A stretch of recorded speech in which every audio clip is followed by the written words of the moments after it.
Hello. What I'm going to explain now is different. I will try to explain a tool that you should use when thinking and learning. This is extremely useful to understand to be able to be productive in whatever you're trying to achieve. Understanding different forms of thinking, different types of thinking allows you to better achieve whatever you're trying to achieve, and you know, it allows you to be more productive and just be faster, just be smarter, I guess. This is a very important thing to your the performance of how quickly you learn things and how quickly you iterate on things. And this is a heavily misunderstood concept, and generally people get stuck in one of these modes and therefore cannot make progress effectively.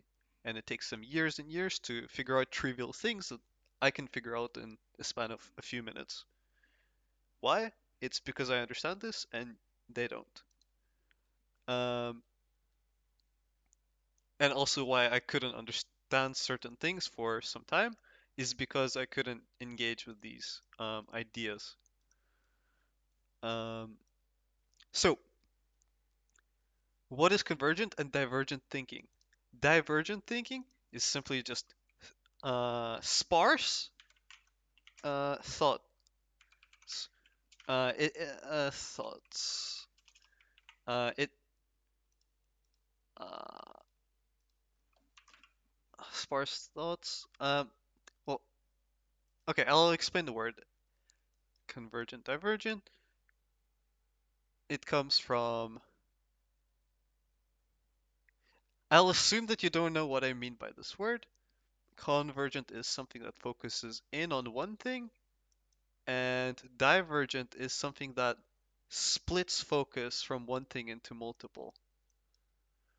Right? So convergent is all your thoughts are converging into one, and your divergent is all your thoughts are um, getting split, and you're brainstorming for new things and trying to review something from different angles. That is divergent thinking. Convergent is you're trying to find the most optimal path and trying to verify just one specific thing.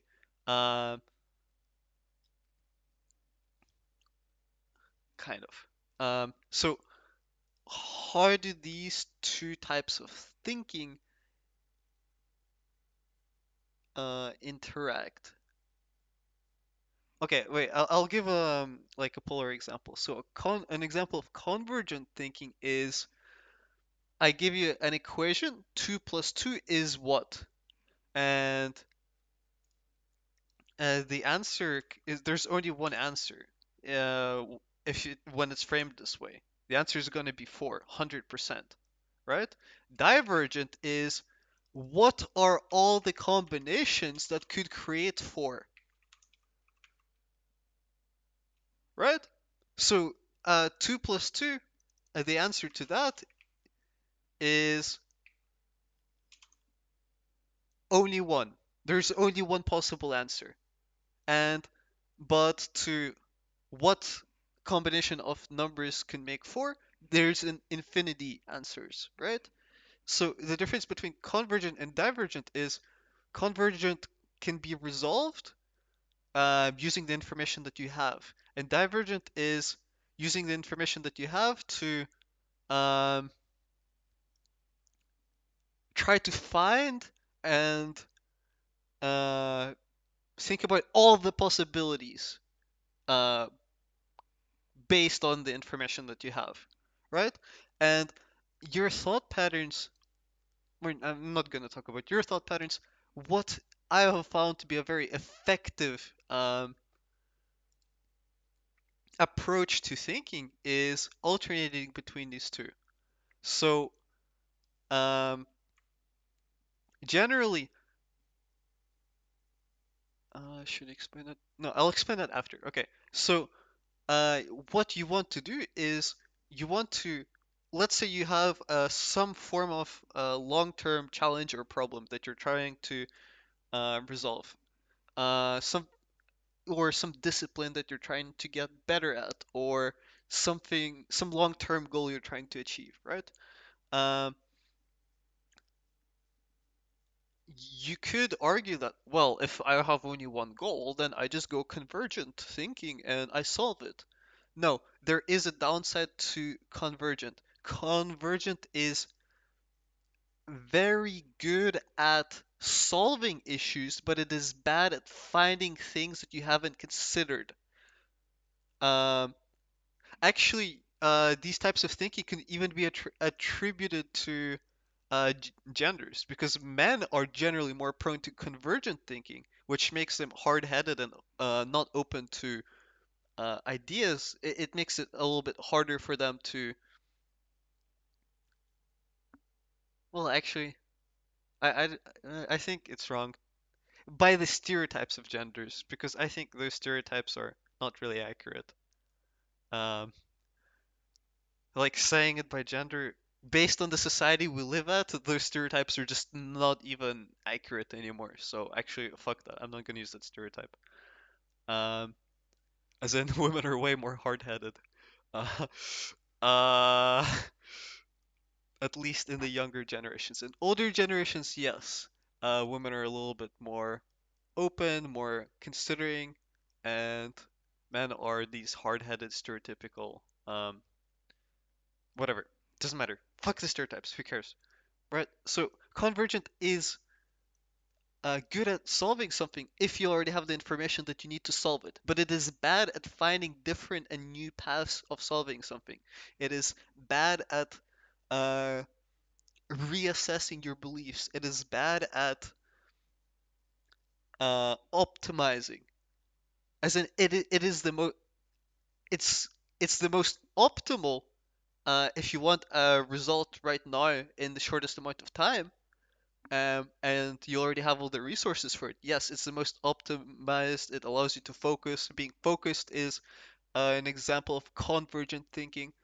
Um, being in divergent thinking is like being dispersed, being cloud-headed, or being unfocused. And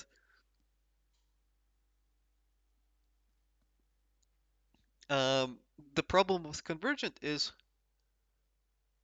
if you always just act within the realms of within the understanding that you have of something, then you have no real um, reason to explore other possibilities, other possible um, ways of approaching that. And that means that over time, you don't actually iterate and you might get stuck thinking one thing and then never ever go back and question it and challenge it. You're just gonna try to um,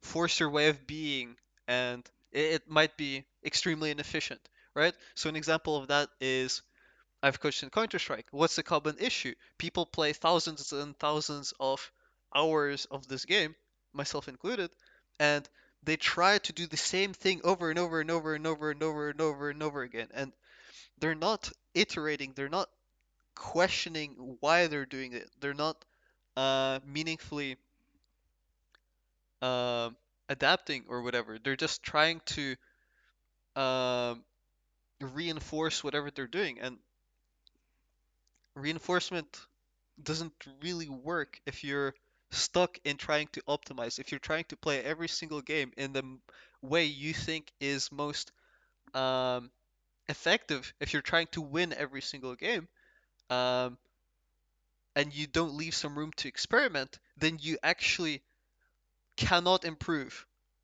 You need to leave some space for experimental and trying new things, and a little bit. Um, well, yeah, this right.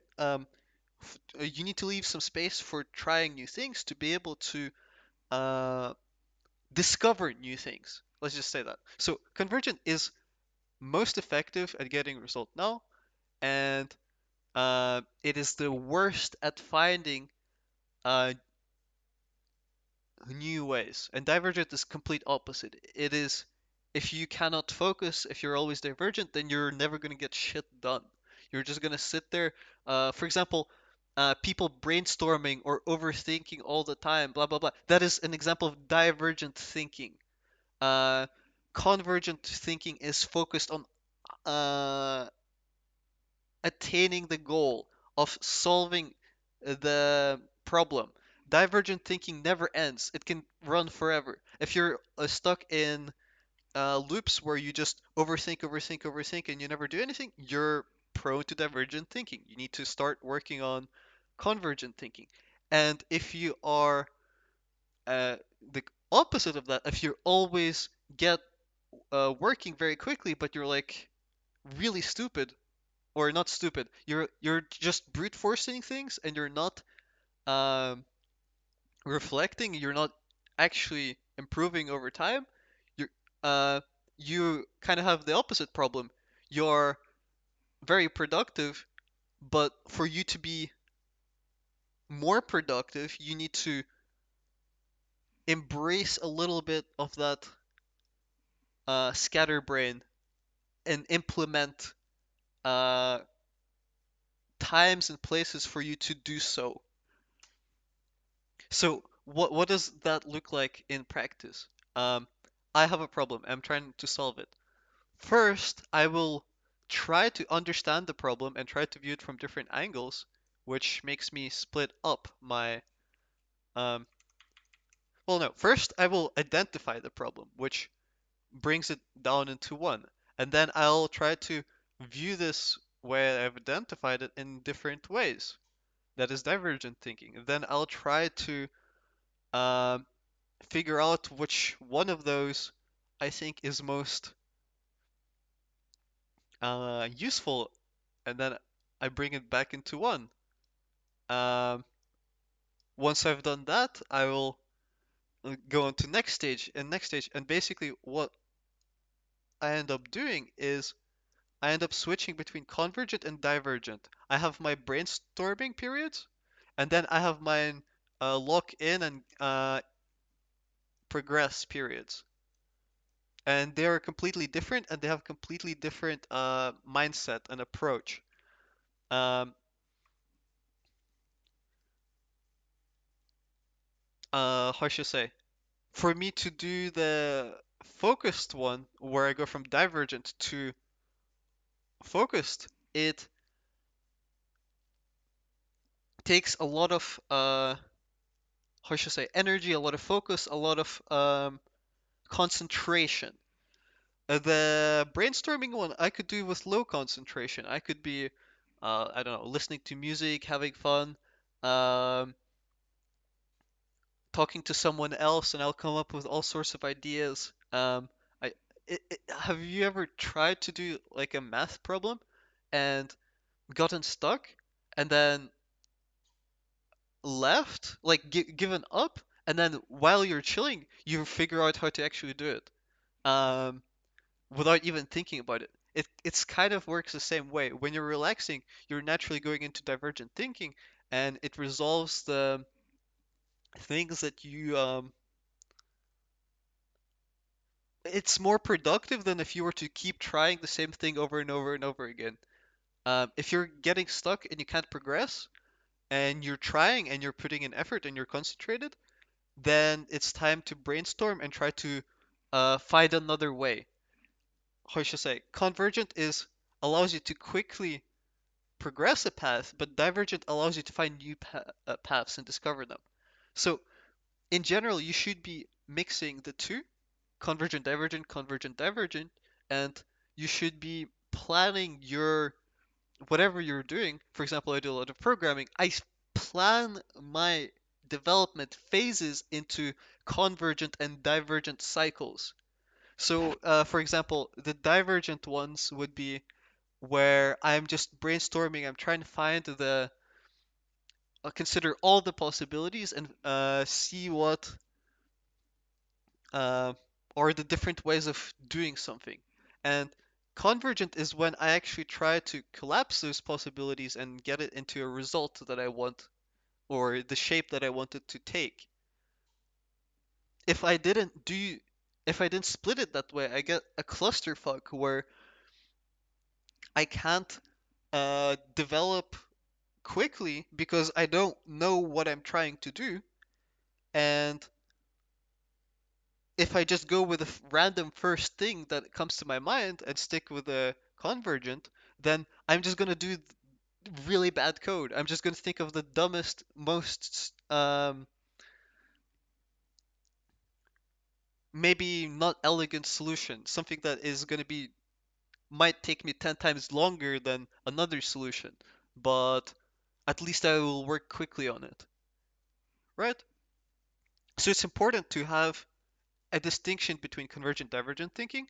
It is important to split your thoughts into those, and uh, doing so will allow you to work effectively at each of those stages. That is that applies to everything, even when you're thinking about life, when you're stuck with something. For example, what do I do when I need to figure something out or I feel like stuck in life? I am like, okay, if I'm stuck and whatever I have been doing has stopped working, there's no point forcing myself further. I'm gonna go and I'm gonna chill for a couple of days. I'm gonna sit and reflect and consider all of my experiences and reevaluate them. And then only after that, I will have I will have the insight to realize what I can do better. And once I find that thing I can do better, I lock in and I go all in on that thing. And then when I hit another roadblock with that thing, then I pause, I take a break, I reevaluate, reconstruct, uh, I put myself together again, and then I go full speed again. It's if I were to use it as a metaphor, um, if you have a car and it's broken, you should not be trying to drive it full speed because you're going to break it even more. You're going to destroy yourself if you were to do that. This is basically what I have done to myself because I was not aware of this concept previously. Um, and what you are probably doing to yourself as well. Um, so if you're broken, stop, fix yourself, and fix yourself properly, fix yourself good. Don't stop fixing yourself until you're ready to go full speed again. And then you go full speed, and then you see another defect starting to come up, like, I don't know, you're starting to slowly get stressed or something. Stop. As soon as you see a defect, stop, reassess, reassemble, and then go again. Um, and you need to be very vigilant here. If you're a little bit starting to see it, but it's like, well, I'm only 5 kilometers away. I'm not gonna stop now. I'm gonna wait till I get to this gas station. Those little moments where you try to do more work than you're ready for are the things that destroy you and can have very long-lasting effects on yourself. Um, if you're feeling weak and you're starting to come apart, that is your sign to stop. Um, I don't know how else to say. If you're miserable, like go and figure that shit out. It doesn't take that long. You would be surprised. That's the thing. If you were to ignore it and just keep pushing through, you will just over a long time, over maybe months, years, or a couple of days or whatever, you're going to slowly um, lose your speed, you're slowly gonna slow down until you get to a halt and then you're forced to stop. But at that point, you've basically already broken your entire car. The amount of effort it's gonna take you to fix it is gonna be incredibly high. Um, if you try to compare to what it would have cost you originally, like a small deviation um, becomes a big deviation over a long period of time. Like a small cavity becomes a big cavity. So the moment you get a cavity, you should get it removed as soon as possible, or it's going to grow exponentially, most likely. Um, and what you're doing is you're neglecting, you're trying to squeeze a little bit more out of yourself, and doing that, how should I say, it costs. You're not moving at optimal speed. Like you can't imagine you're a sprinter and you have like a pain in your knee. You can't run at full speed with pain in your knee. You can't. And if you can, it will cost you a disproportional amount of energy. At which point, why are you running? If you could have just taken 1 day break, maybe gotten it checked or fixed or whatever, then boom, you're back to running. You can go back to training. If you ignore it, then you might get a permanent or slower, longer time frame injury. This is the same problem with people that get RSI. They feel some pain or whatever in their wrists or whatever, and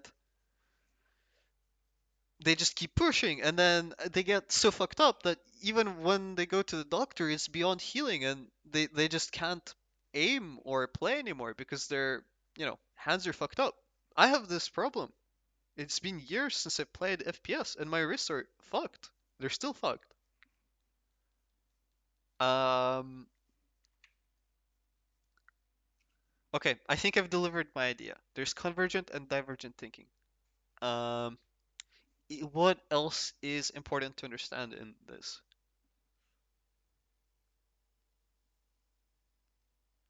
I guess the last point I was trying to make is making the brakes is extremely quick and efficient. For example, um, I would uh, let's say you are stuck on something and you are starting to feel down or whatever. Go, sit down and just think and actually try to take accountability and actually consider what are the things that are weighing you down in that moment. And I don't know. I don't know how it's going to be for you if you're watching this, but for me, I have never needed to spend more than 15 minutes thinking about something. I always find the answer or something for new for me to try within 15 minutes. Any kind of like low point I have ever been in life, I have always like, okay, I'm at a complete low. Like now that I have realized it, now is my time to think, reflect, and see how I can change that. And I have never had a moment where I went away and I did that, and I haven't actually managed to find at least one thing I can do better. That has never failed me. And the amount of time it takes is so laughably short that then you think like, oh my god, why didn't I do this before? Why did I suffer for 3 months or years about this stupid shit where it took 15 minutes for me to figure it out? And that comes down to arrogance and self-neglect. Um, People that are stuck in convergent thinking are uh, not even arrogance. Maybe it's a form of fear. They're afraid of accepting defeat or accepting that they are struggling or accepting, um, yeah, accepting